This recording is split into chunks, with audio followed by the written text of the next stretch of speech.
Welcome to Module 2, Your Experience of Anxiety. The first thing to know is that you are not alone.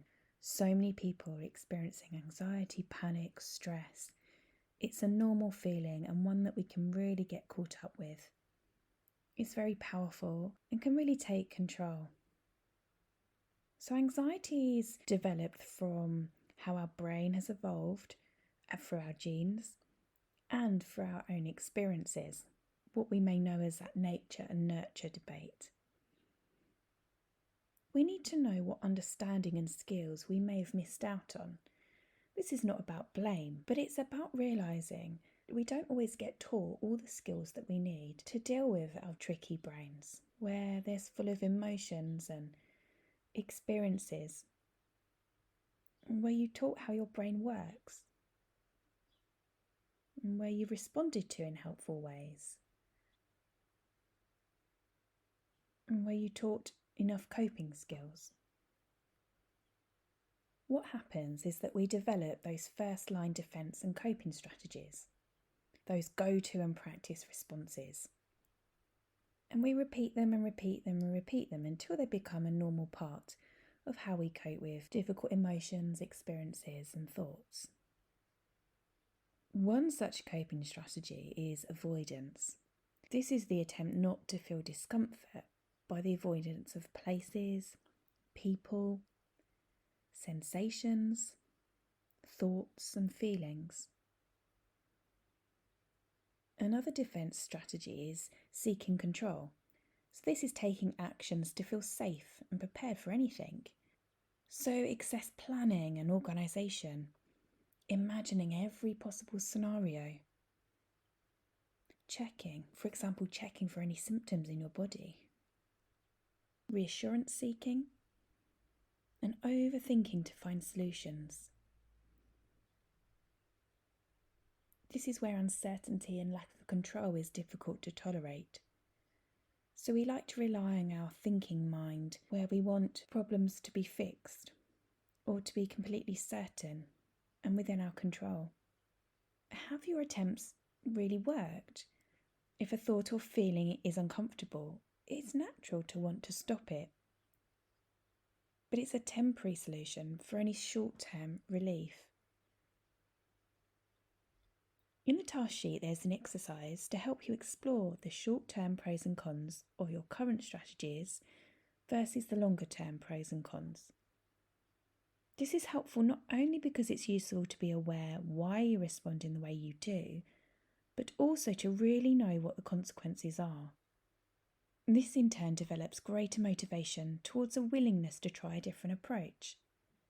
The different approach will help you manage any potential short-term discomfort in order to benefit from the long-term gains to your health and well-being. So is there really a more effective way?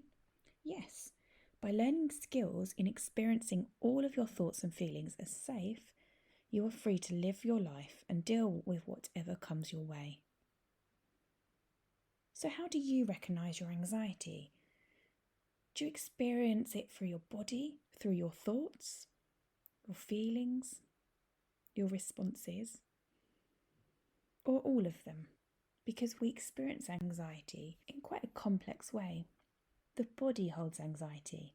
You may notice muscle tension, stomach discomfort, restlessness, racing heart, sweaty, dizzy, breathing faster.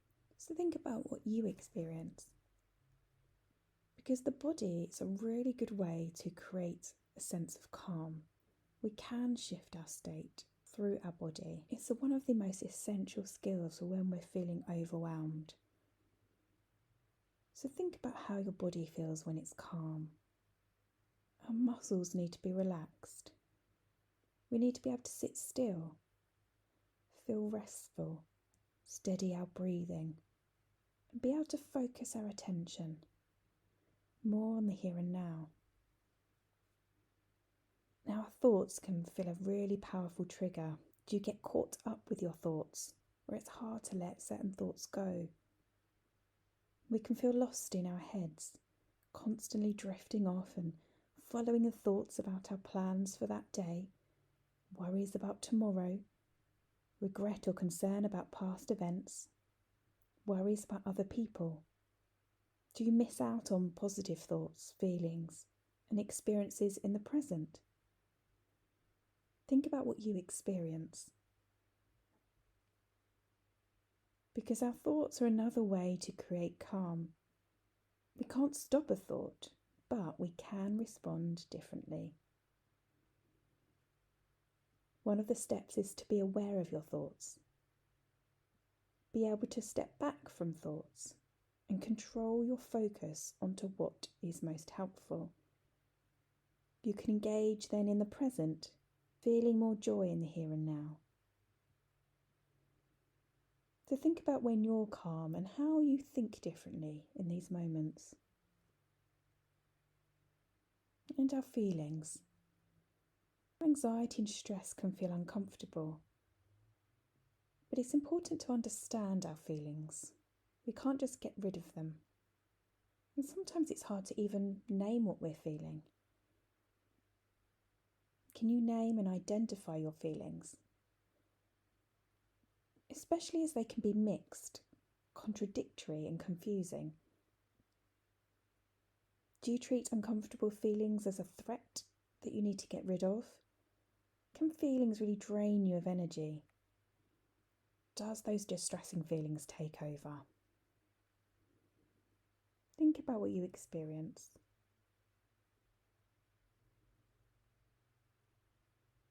We can create calm by seeing all feelings as safe to experience.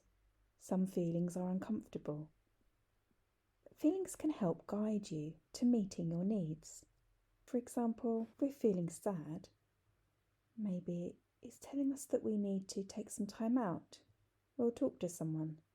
So it's useful sometimes to listen to what our feelings are telling us and respond to those feelings by meeting that need. It's useful to learn how to tolerate discomfort, be more understanding towards your feelings, accept what is there without the need to change anything. That battle or resistance. Now, as I've mentioned, anxiety is a very active emotion and it results in us needing to take action. Do you tend to avoid? Do you overthink? Do you try to control?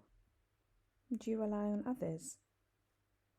We can build the tools informing alternative actions, such as being able to face fears and challenge our expectations, to be able to not get caught up in unhelpful and consuming thoughts, to be able to choose what we can control and let go of what we can't, and develop more confidence in our ability to cope with uncomfortable experiences and challenges. So in summary, you are not alone. You did not choose your brain or experiences, and you can change how your body and mind respond to anxiety by learning the most effective skills. So have a look at the task sheet and complete this. And we'll move on to the next module, which is regulating emotions. Welcome